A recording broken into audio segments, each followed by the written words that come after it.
Hi అండి, నేను ఈరోజు మా ఇంట్లో సున్నుండలు చేస్తున్నాను. అయితే సున్నుండలు ఎలా చేయాలి అనేది మీకు కూడా చూపించేస్తాను. కోర్స్ మీకు అందరికీ వచ్చు, కాకపోతే నేను మా ఇంట్లో ఎలా చేస్తున్నాను అనేది మీరు కూడా చూసేయండి. నేనైతే ఈ 3 కప్పులు తీసుకున్నాను మినపగుళ్ళు, ఒక 3 కప్పులేమో పప్పు తీసుకున్నాను, కొంచెం రైస్ తీసుకున్నాను, కొంచెం షుగరు, యాలకులు, జిఆర్బి నెయ్యి. నేను ఎక్కువ ఇదే వాడతానండి, అందుకనే జిఆర్బి నెయ్యి తీసుకున్నాను. ఇంకా బెల్లం అయితే ఇప్పుడు ఇలా వస్తుంది. ఈ కుందులు బుజ్జి బుజ్జిగా భలే ఉన్నాయి కదా, ఈ కుందులు తీసుకున్నాను అనమాట. ఇవి బయట పెట్టినా కూడా 2-3 మంత్స్ వరకు కూడా ప్రిజర్వ్ ఉంటున్నాయి, మెల్ట్ అవ్వట్లేదు, చాలా బాగున్నాయి. మీరు కూడా ఇవి తీసుకోండి, మనకు కావాల్సినన్ని వాడుకుని మిగతా అయితే మనం స్టోర్ చేసుకోవచ్చు. స్టోర్ కంటైనర్ కూడా బాగుంది కదా.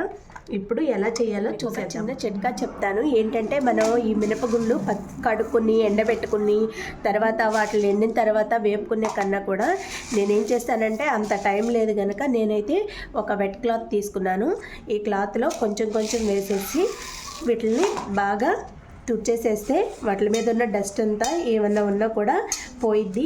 ఇలా సింపుల్గా మనం వెంటనే చేసేసుకోవచ్చు. తర్వాత కొంచెం సేపు ఊరికే అట్లా ప్లేట్లో ఆరబెట్టేసుకుంటే ఫ్యాన్ దగ్గర ఊరికే ఈజీగా ఇదైతే నేను వెయిట్ చేసుకుంటున్నాను. ఇప్పుడు ప్యాన్ పెట్టేసి కొంచెం ప్యాన్ హీట్ ఎక్కిన తర్వాత మినపగుళ్ళు వేసి ఒక్కొక్కటిగా వేయించుకుందాం.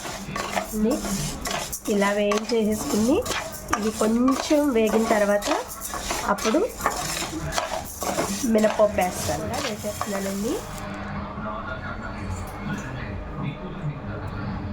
మినపప్పు కూడా వేసేసి రెండు కలిపి బాగా మంచి స్మెల్ వచ్చే వరకు వేయించుకుందాం. వేగిన తర్వాత బియ్యం కూడా వేసేసుకుని బియ్యం గోల్డెన్ కలర్లో వచ్చినప్పుడు మనకి వేగిపోయినట్టు మంచి స్మెల్ వస్తే కనుక ఇవి మనకి వేగిపోయినట్టు.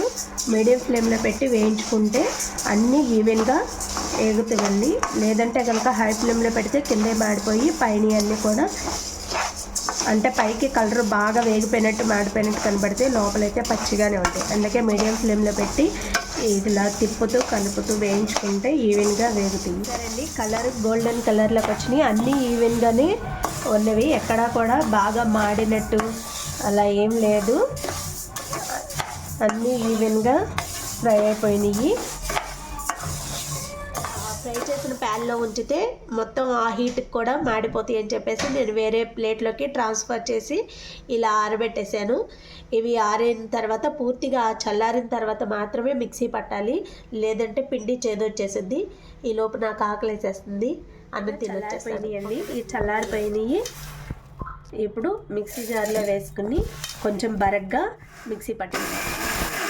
జార్లో కొంచెం పిండి వేసుకుని ఇప్పుడు బెల్లం వేసి మిక్సీ పట్టేస్తాను. చూసారా ఈ పిండి ఏమో కలర్ ఎలా ఉందో, బెల్లం వేసి నేను మిక్సీ పట్టిన పిండి ఎలా ఉందో. ఇప్పుడు ఈ పిండి మొత్తం కలిపేసుకుని ఈ పిండి మొత్తాన్ని ఇలా కలిపి వేసుకుని నేను ఫస్ట్ పంచదార యాలకులు 2 కలిపి మిక్సీ పెట్టాను. ఇప్పుడు ఇది కూడా వేసేసుకుందాం. నాకైతే స్వీట్ అయితే కరెక్ట్గా సరిపోయిందండి.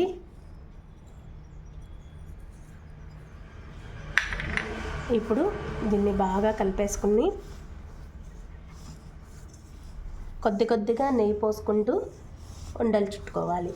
నెయ్యి కొద్దిగా పోసుకుంటూ పిండిని కలుపుకుంటూ ఉండలు చేసుకుంటాను.